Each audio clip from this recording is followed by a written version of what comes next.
Welcome to This Week in BJJ, the only show running the gamut of Brazilian Jiu-Jitsu and running it live every Friday night. Hello guys, we're back. It's February 1st, 2013, and we were off for most of January. Had a little hiatus there, but we're back to our regular schedule. Here with Dane. It's good to see you again, Dane. Good to see you. So, apparently BJJ just waited for you to leave the country before releasing the news kraken on you. Yeah, nothing happened at all while we were gone. No, wait for it. Attack. Yeah, it's going to be a long show today. Lots of things happened while we were gone, and but it's going to be fun. So why do we have the time off? Well, I needed some time off. Usually every January, I take a trip and went back to Japan, where I go about once a year. For those of you that don't know, I used to live there. I lived there for about 3 years. And, well, I brought something back. We got some sake today. This is not just regular sake, it's yuzu flavored. Yuzu is Japanese citrus, which you can't find here. And it has a really nice taste, my favorite citrus fruit. So have you had yuzu sake before? Yes, and it's wonderful. How often? Not too often. There you go, Dane. Awesome. Cheers. Always. Oh, that's awesome. That's great, huh? It's like a cross between a grapefruit and a lemon, I guess. Yeah, it's hard to describe the taste, but that's a pretty good one. So we got a little clip of my trip to Japan. I took some shots with my iPhone. Let's take a look here and see what we got. Trains are a common way to get around in Japan. Nice not to have to drive for a while. It was super cold there. And here's my favorite meal, live squid. You take the tongs, get some scissors, and cut them off. Cut the little tentacles. Put it in some soy sauce. And then you let it attach to your cheek while you chew it. So it does move while it's in your mouth? Yeah. That's awesome. Yeah, super fresh. And this is Hakata Palestra. Palestra is one of the largest chains of jiu-jitsu schools in Japan, led by Yuki Nakai. And the training in Japan is quite a bit different than here. The guys are, well, they're all smaller. And most guys don't do any physical training. So they're very technical, but not as strong as we get at most gyms in America that I've found. I'm going with also very flexible. Yes. And everybody's barrel-bowling like crazy. Speaking of flexible, remember when Jake had knees? Me neither. Yeah, setting up my monoplata here.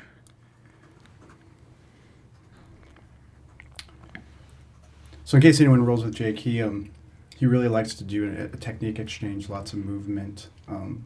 Not kinetic, but, just a lot of technique being thrown out here, and it sounds like you got your money's worth when you went to Japan. Yeah, it was a blast. These guys were all really good, and they're usually better than their rank implies because they only get promoted based on competition performance. Oh, wow. So like this guy that I'm rolling with here, he's a 13-year student. He's been training for 13 years, and he's only a purple belt. Yeah, I was going to ask, so what happens if you're, a salaryman? Because, Yeah, this guy's a dentist, and he just doesn't really have time to compete too much, so he's just not getting promoted. Right.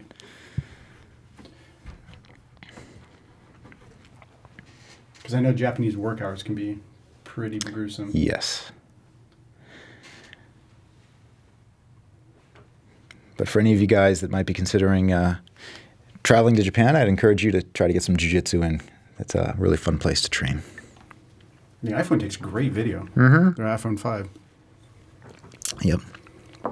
So something else happened while we were gone, and I just want to preface this to say that street fights are not cool. Nope.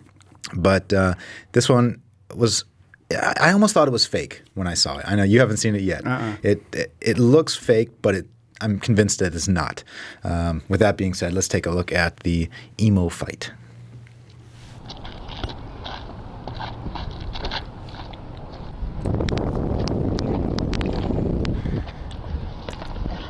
This is not how most fights go, is it, Dean? No. What? I wish I understood life right now. Did you get helicoptered? And here we go. What someone online called the emo plata. I would never forgive my training partners, like ever. And he's out.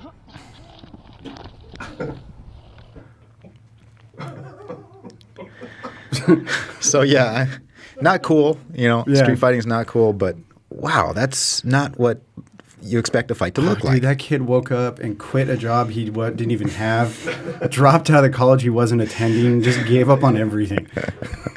Yeah. All right, guys, we've got lots of news to get to this week. Let's take a look at the news.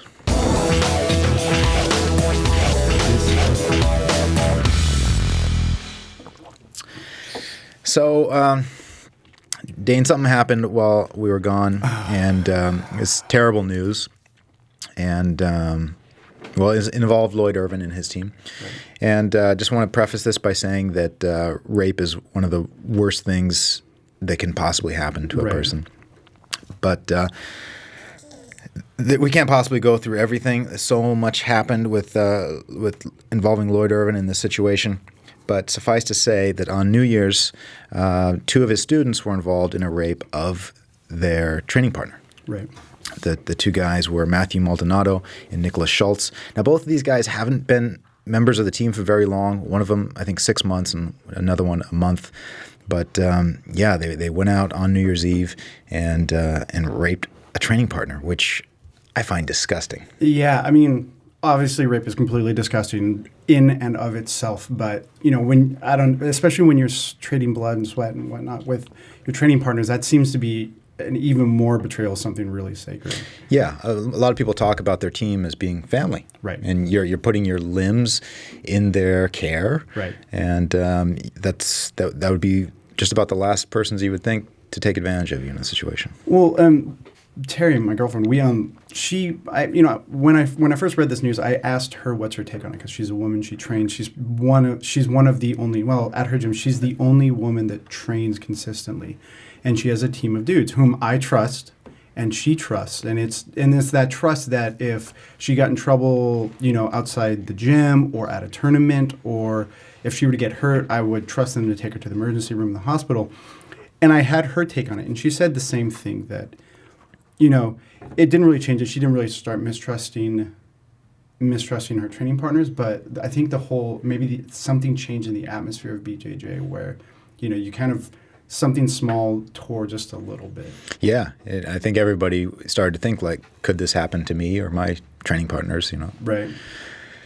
Certainly everybody, at least online, this was the big topic for most of January.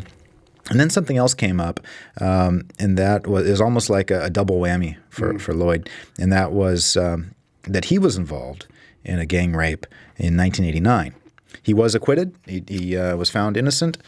But suffice to say, he was still involved in it. Right. And I think the worst thing about this whole thing was that Lloyd didn't really respond for a long time.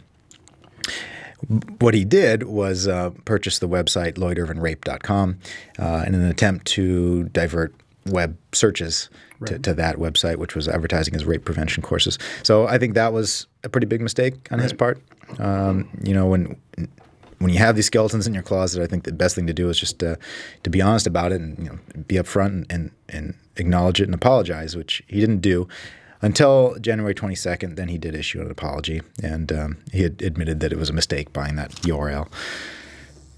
So yeah, a big mess for Lloyd this month. Yeah, and it's hard because again, rape especially is something that strikes really at the core, like psychological core, where it almost steps past reason and ration, Mm-hmm.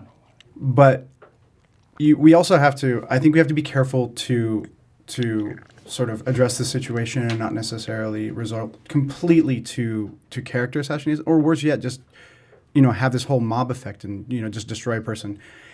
And this is one of the things I've been thinking about and, grappling with and kind of balling around with is, you have to give. I think we all deserve, and everybody deserves, to have that capacity for change. What I mean? That you can do some horrible things and reach a point in your life and just turn the corner and make the change. Because I'm not perfect. I haven't never been accused of rape, never been involved with it in any way, shape, or form, murder, like anything big like that. But there are things that are less than flattering that I've done. I've been an idiot, you know, and I would hope that for the next 20, 30 years, I wouldn't be judged by past mistakes and more so, you know, how much I've improved as a person. And, you know, I've always tried to treat people well and that I've treated people well for the most part over the while. Yeah.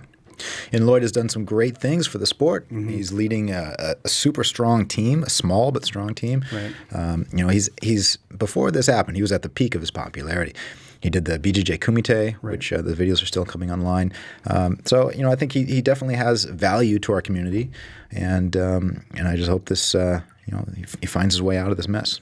If I may say something else too, in a lot of ways, it's really unfair to Lloyd Irvin's competition team and to his more public team because they, by no fault of their own, they've been splattered by some of this, you know, red ink that's come from this case, and they have nothing to do with it. Right. You know, there's a certain amount of terrible people out there in the world, and percentages are just going to say that some of those guys are going to be doing the sport that we love too. Right, and I just think it's unfair to say that, you know, anybody's raising a team of rapists. Right. Which, you know, at the end of the day is kind of what is being implied. Right. I've heard of similar stories happening with Japanese Olympic judoka. You know, so it happens all around the world, and, right. and our sport isn't above. Unfortunately. A crappy dude is a crappy dude. Yep. All right, let's move on to more pleasurable news. There was a lot of tournaments that took place while we were gone. There's 3 that we're going to talk about today. The first one was the Copa Podio. Not a lot of people outside of Brazil know about this tournament, but it's been going on for a while. And I think one thing that people were really interested to see was it was all black belts. Right. With the exception, there was one brown belt. That was Kenan Cornelius. Kenan is now a student of Lloyd Irvin, and he's been killing everybody at purple belt and brown belt. And people wanted to see how is he going to do competing with the best black belts. And we found that Kenan's still a brown belt. Right. He might be the best, but he couldn't come out on top against some of these black belts that have been competing at the world-class level for so long. So that was nice to see where right. he fits. You know, and I don't remember if it was in an interview or off camera, but someone told us the thing you have to remember about black belt is that brown belt, to a certain degree, there's a ceiling in terms of like skill level, ability, experience. With black belt, there is no ceiling. That's right. A lot of guys are brown belts for only a year. Right. And you know, with Kenan, I see him in a very similar position as we saw Gracie. Right. Crone was killing everybody as a brown belt. Oftentimes his matches lasted less than a minute. Right. And then he entered the black belt division. And I remember this so clearly. His first match was at the Pans, and it was against Sergio Moraes. Right. And nobody knew who Sergio was. And that was at the Worlds, actually, not the Pan. And Sergio submitted him, and the crowd just erupted because nobody could imagine Crone at that time getting submitted. So now we see Kenan kind of in a similar light. And let's be real. I mean, in both cases, Crone and Kenan, they are both physically young. They're in their early 20s. They have plenty of time to compete and develop. Yep. And even though Kenan didn't win a match, he held his own. He did not get submitted. So I just think he has a little bit more, training to do, but he's going to be an awesome black belt. Right. The winner of the whole tournament was Rodolfo Vieira. Next up is new IBJJF rules. Ooh. IBJJF is of course the leader in jiu-jitsu tournaments, but also they came out with a rule book last year, which was great. Everything was laid out as clearly as possible, and they take efforts to refine the rules each year. So there was a few new rules. Did you take a look at those, Dane? I didn't get a chance. There are basically 2 big changes. There's a number of smaller ones, and you can always go to IBJJF.org and take a look at it, but 2 big changes. The first one is takedowns. It used to be that you could take somebody down and you didn't need to control the position to get the 2 points. Okay. Now, after a takedown, you have to control them for 3 seconds to get your points. That makes sense. Yeah. That makes sense. Yeah. So that's a big change. Second big change is that now athletes with experience in wrestling at the university level in the U.S. or with a professional MMA career cannot compete as a white belt. Besides the U.S., wrestling competitors with experience in national tournaments around the world are also restricted from competing as white belts. I think that's a great rule. Yeah. That reminds me, last year we went to the Chicago Winter Open, and Eddie Wineland, who is a UFC veteran, competed in the white belt division and just mopped the floor with everybody. Right. And he got his blue belt on the podium. But you know, people were criticizing him for entering the white belt division, but that was the rule. He could not enter a different division, right, even though he had this a lot of UFC and no-gi grappling experience. So now the situation is going to be if you're an experienced MMA or wrestler and you're a white belt in jiu-jitsu, your instructor is going to have to give you a blue belt if you want to compete at an IBJJF tournament.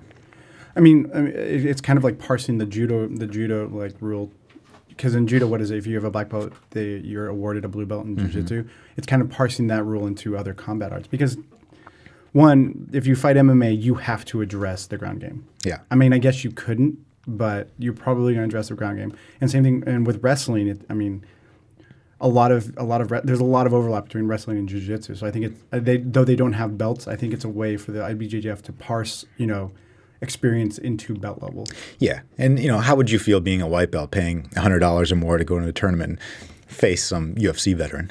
Right, totally. Or a wrestler, because my friend competed at NABJJF last weekend, and he had no stand-up. We just worked on pulling guard. I'm like, okay, you're going to pull guard. And he lost by a takedown. And it's just having that double leg in your back pocket, being able to pull it out, especially as a white belt that, could be what might be considered an unfair advantage. Right. So 2 great new rules by the IBJJF. Props to them for keeping up on refining and improving our sport. I'm just got reminded by Psych in the chat room that there was actually 2 brown belts at the Copa Podio. The other one was Joao Gabriel Rocha, who got his black belt at the end of the tournament. So thanks for reminding me about that. Another huge news from IBJJF, and I'm sure you heard about this one. This one I've researched, yeah. PED testing. This is something that they've been talking about for a long time. A lot of people have asked for it, and now it's going to happen. The next PANS, which is next month, the IBJJF has contracted with USADA, which is the U.S. Anti-Doping Agency, to provide an anti-doping program. That is great. Why do you think it's great, Dan?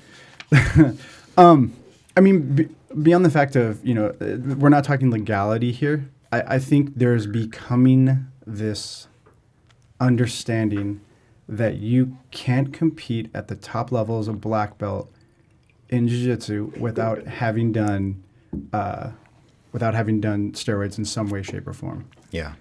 Or oftentimes, Or if you don't, you're putting yourself at a disadvantage. Yeah, at a huge disadvantage, right? And that has the capacity to paint the whole sport with a really ugly color. Yeah. I think. So people have a lot of questions about what the testing is going to be and who's going to be tested, and we don't have too much information about it. But what we do know is that there's going to be 10 people chosen at random from the black belt adult category. And USADA doesn't mess around. No. They are, there's this, if you follow the Lance Armstrong story, they've been all over that. So, clean up your mess, guys, if you're planning to compete. And so again, 10 random competitors from the adult black belts who medal. So if if you make the podium, you're eligible for testing. Right. Okay, that's good. Yeah. Some people, I heard an argument that what does it matter? You already got the medal. Mm-hmm. The damage is already done. To which I say, I imagine the IBJJF would revoke the medal if you're found. Yeah, I have so many questions about it, and unfortunately, we don't have a lot of answers right now. But yeah, do you have to give the medal back, or are you taken off of the list? Right. They couldn't give. Say a second place winner was found guilty. The third place couldn't move up. There's 2 third place guys. So I'm not sure exactly how that works. But and is it even going to be public? Will they announce who? Yeah, because that's where the teeth would really come in, right? If you have a school with a kids program and you are found to have come up dirty in a PED test, yeah, it'd be real hard to, you're gonna have to explain something to the parents, right? So, Yeah, I think that's where making it public would be where it's really has teeth. Right. Again, props to the IBJJF for cleaning up the sport. Dane, you and I both compete, and anything to make it a little more of an even playing field is welcome to me. As a Masters, yes. Right. I'll take it. If you can't tell, have never done any steroids or anything, so I don't like competing against people that do. For everyone to know at home, that's the third shirt he's ripped today. All right, next up, we got our second tournament of January to talk about, and that's the Europeans. Unfortunately, I didn't get a chance to go. I really wanted to, but it's just, I was in Japan. We got some clips. Again, we're talking about Kenan Cornelius a lot today, but he's putting on shows everywhere he goes. He fought both of the Miao brothers in the absolute divisions. This first one he fought was Paulo Miao. Let's take a look.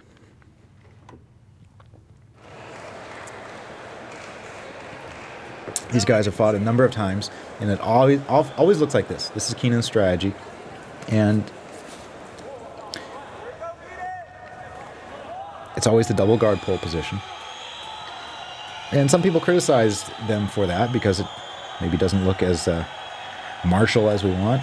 But hey, that's the winning strategy for Kenan on beating these guys. Right. Paulo got so close to taking his back there.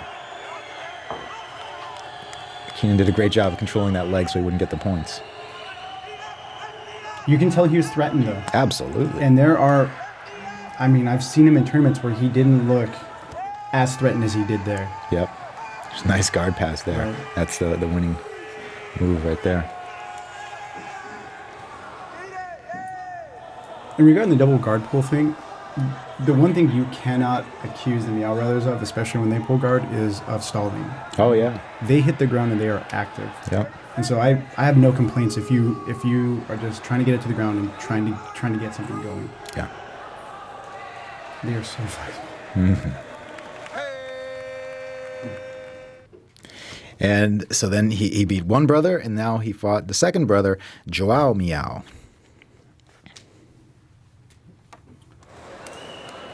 And if Facebook serves me right, there's a bit of controversy as to who came out of this one on top.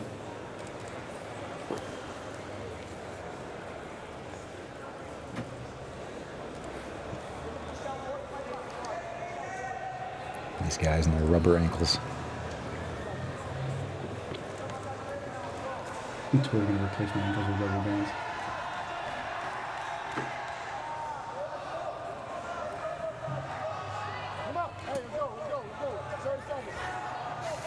Look at that smile on his face.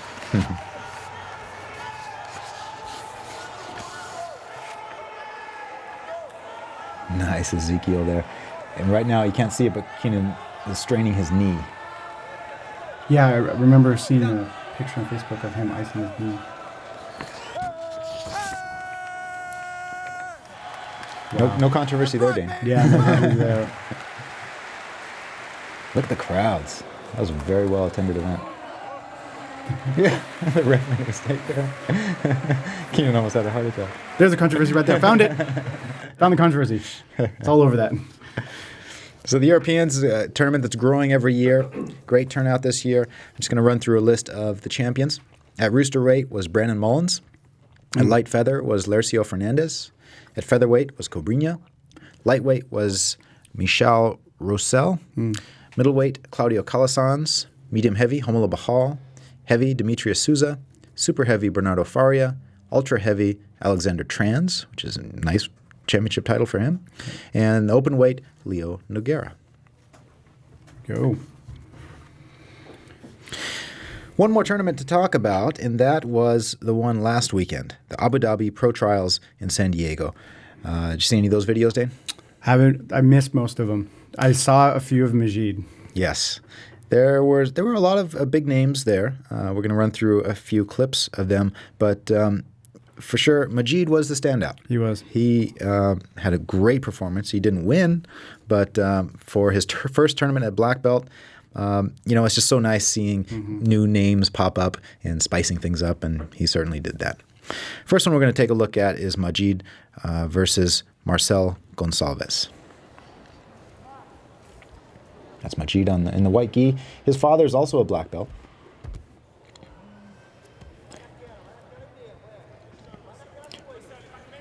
This was actually the final, and Marcel won.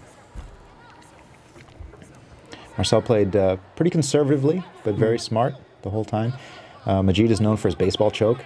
Marcel knew that, and so he did not pass. Passing is one of the things that will get you in trouble when the guy has the grips. He played a smart strategy there. We'll see more of Majid in a bit. But now let's check out James Popolo versus Vishesh. Popolo is a student of Rafael Lovato Jr. He's on the left. And Vishesh is the current world champion in the blue. Wow. Busheshin. Yeah. Vishesh seemed to be taking it fairly easy this weekend. He didn't, he always moves so well, but he didn't seem to really be straining himself too much. And he only seemed to be interested in one submission.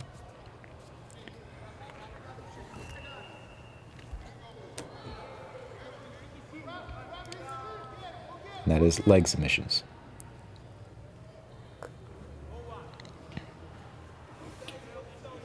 Can't help but wondering if he's using this as a testing ground for the Pans of Mundials. Yeah. The Worlds, sorry.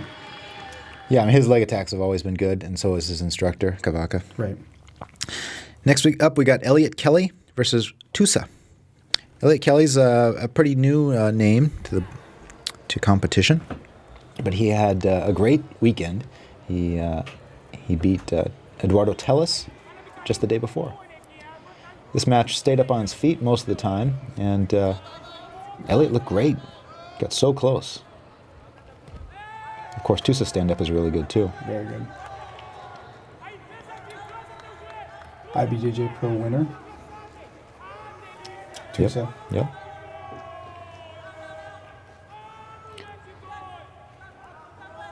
Yeah, I really liked watching Elliot compete this weekend, and I look forward to seeing more from him. Next up, we got Don Ortega from Gracie, Baja, New Mexico versus Marcelo Mafra.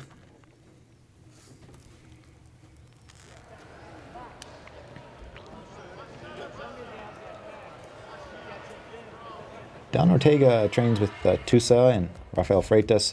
He's been in the game a long time. He's actually made it to ADCC a couple times.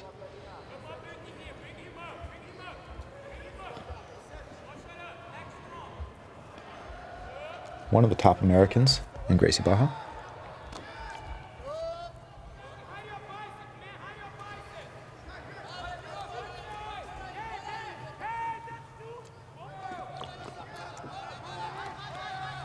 It's unfortunate we weren't able to do a live broadcast of this event.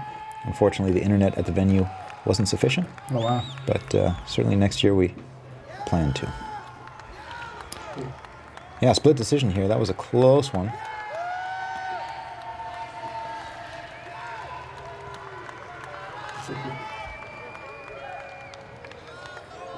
He's checkmate? Yes. Yeah. Next up, we got the always exciting Rodrigo Barata Freitas versus Zack Maxwell.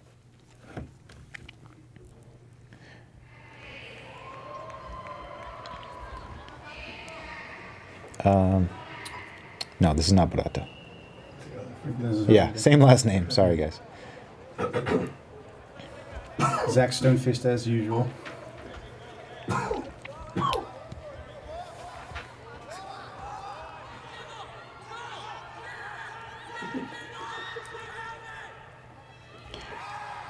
Zack's a young black belt that's always exciting to watch.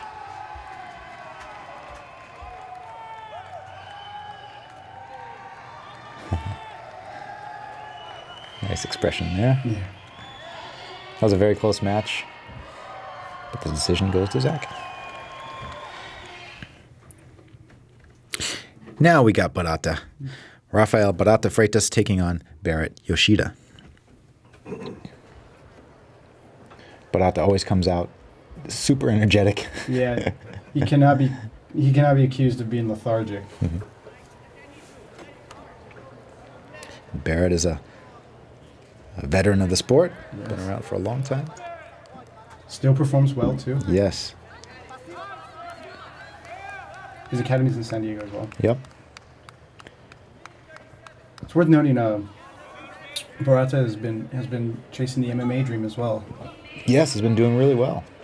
Actually pulled off his signature move, the Barata Plata, in MMA, and has another fight coming up next month. Gotta love an MMA guy. A jiu-jitsu player that goes to MMA and still competes in jiu-jitsu. Right. So we were talking about Majid Hage.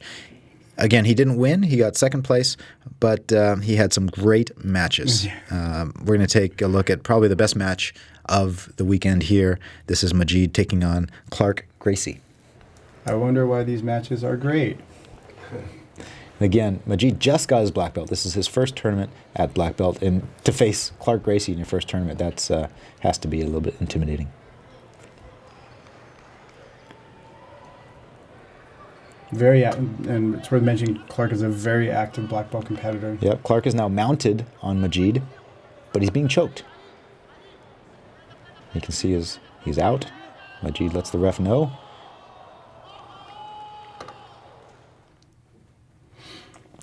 Yeah, so that was pretty fast. Yeah. And you would think that people would be super cautious of his choke by now, especially after seeing that match, but maybe it's just he's so good at it that there's nothing you can do. Right.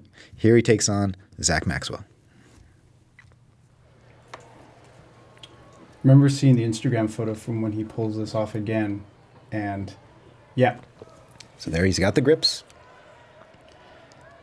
Look like Zack is cross-side and mounted and going for the armbar.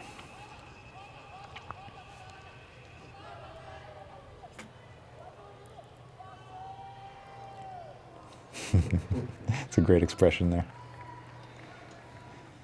So yeah, that's a choke that I guess a lot of people don't know. It's one that I learned as a blue belt, and I learned it the hard way. My opponent was a black belt, and he got his grips, and I passed his guard, and it was actually a guard pass drill. It wasn't sparring. And so in my mind, I'd pass his guard. Right. And I was like, all right, I just passed a black belt's guard. Nope. And next thing I knew, I was waking up. So it's a move that you got to be careful when a guy has his grips. You got to break him.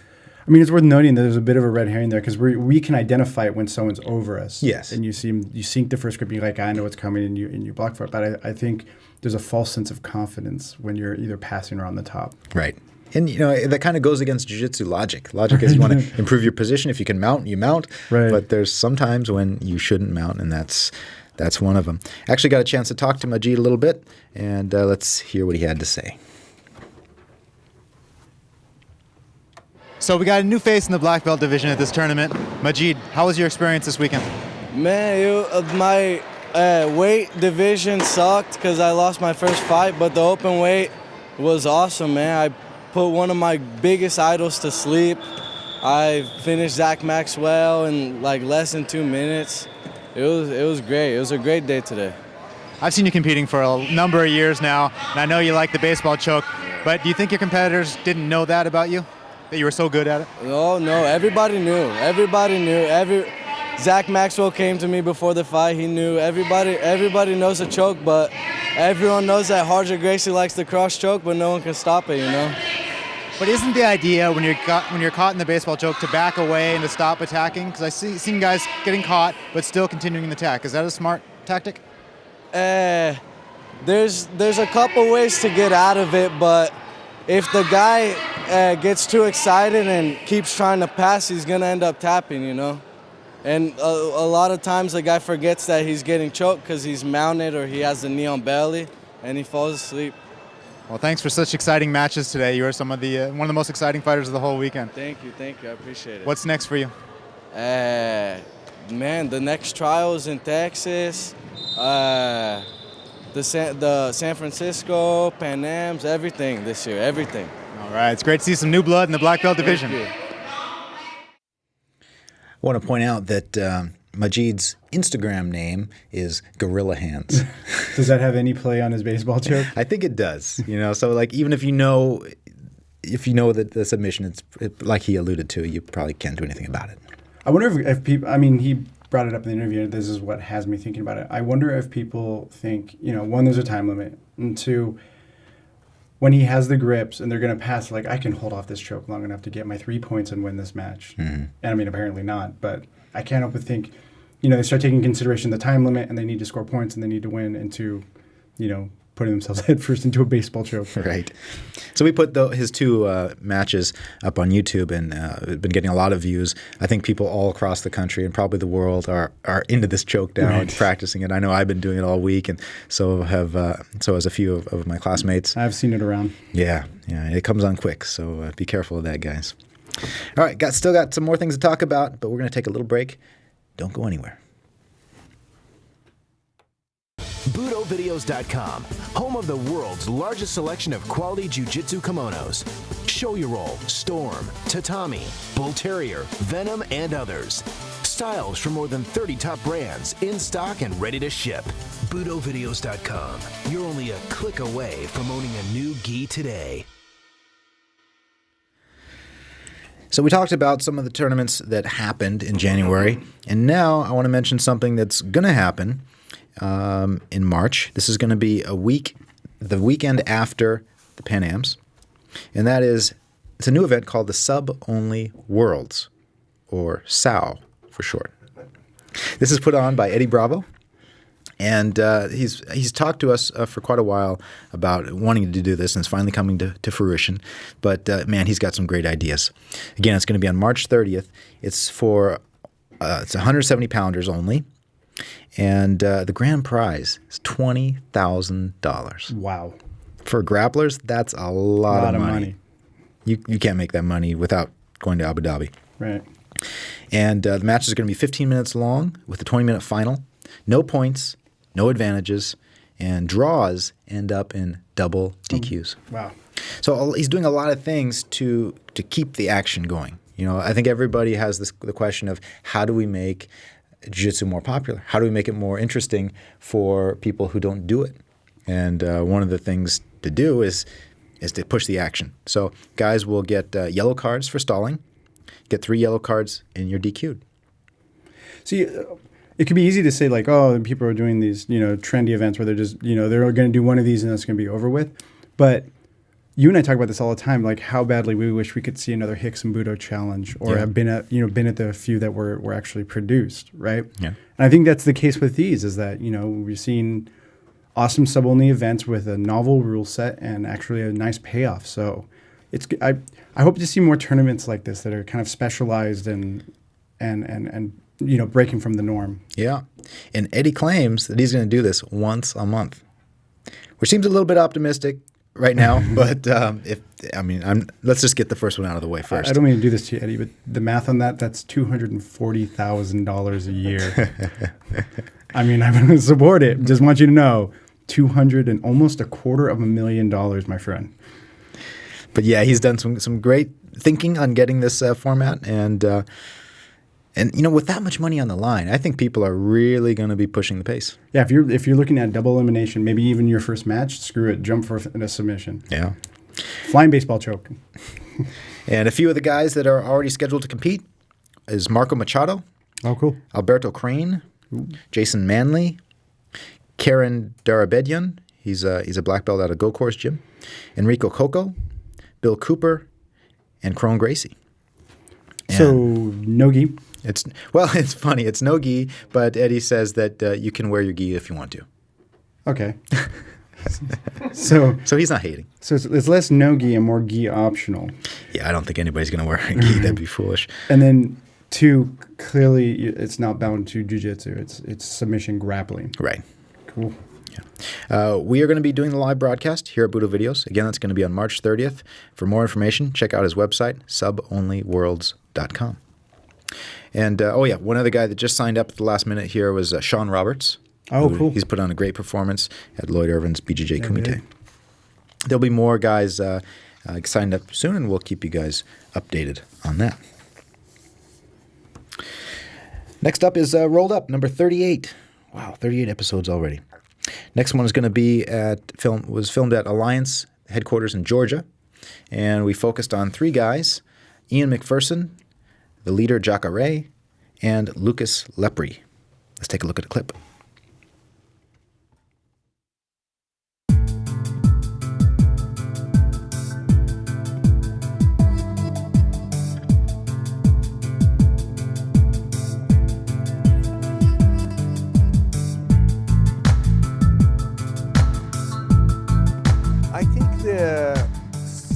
guys' mentality sometimes.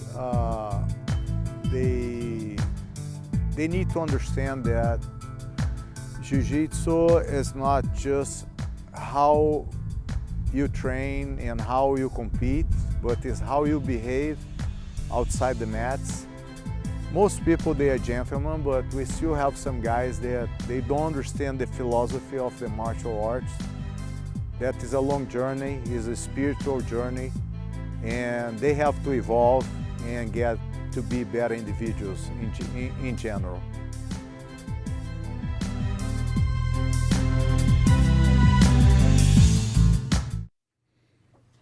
Very wise words from the one and only Jacare. So if there's any standout moments or one thing you could say about training at the Alianza in Atlanta, what was your takeaway there? You know, it's kind of in the middle of nowhere, Right. but it's such a powerhouse gym. Right.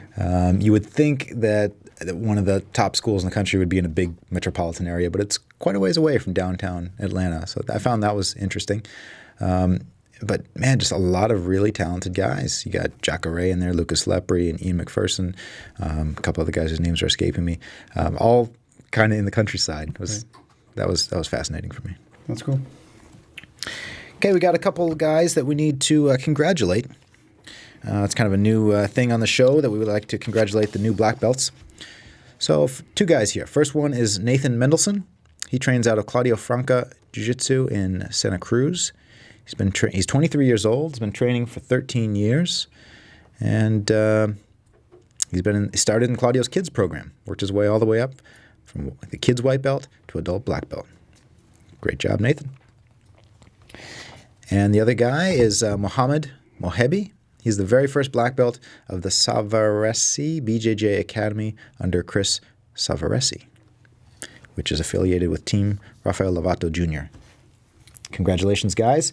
And if you get promoted or your friend and you want us to do a shout-out on the show, you can always email twibjj@BudoVideos.com. All right, it's that time of the show to talk about some new products.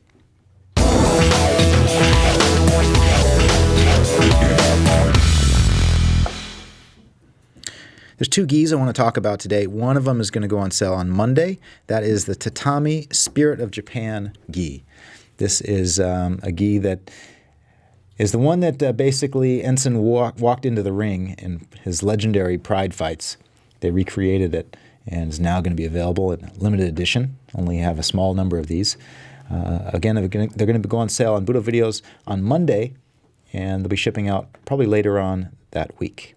So if you want one, get one quick. Pretty cool collector's item. It screams 90s jiu-jitsu. Yeah.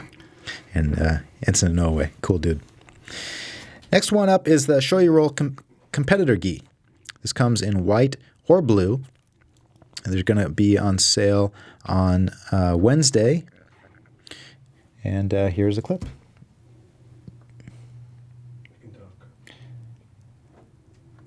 Very nice looking gi. Yeah, that's new. Having the patch on the lower panel of the lapel. Yeah. You're not too much patchwork. There's still room for your Academy patches. But very well-made gis. And again, as usual, there are a limited number of them available. You're allowed to get 2 per color. So a total of 4 gis. And they're going to go on sale Wednesday at, was it 10 a.m.? Yes. 10 a.m. on Wednesday. So Has Shoyoroll done a dual color release before? I thought it was usually just one color. usually one color, but they've done it once or twice in the past. So extra super collectible. That's right. Okay, it's time for viewer email.